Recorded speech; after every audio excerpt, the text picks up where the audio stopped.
Hi నమస్తే, నేను మీ Ramya. Welcome back to SV cooking recipes. ఈరోజు నేను హెల్తీగా రెడ్ జ్యూస్ ఎలా ప్రిపేర్ చేయాలో చూపిస్తున్నానండి. ముందుగా ఒక మిక్సీ జార్ తీసుకొని అందులో ఒక అరకప్పు పుచ్చకాయ ముక్కలు వేసుకోవాలి.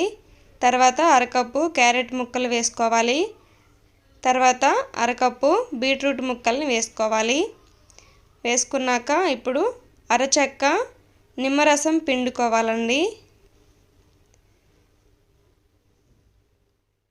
తర్వాత పావు టీ స్పూన్ సాల్ట్ వేసుకోవాలి. ఒక 4-5 ఐస్ క్యూబ్స్ వేసుకోవాలి. వేసుకొని ఒక 1 కప్పు వాటర్ వేసుకొని మెత్తగా మిక్సీ పట్టుకోవాలి.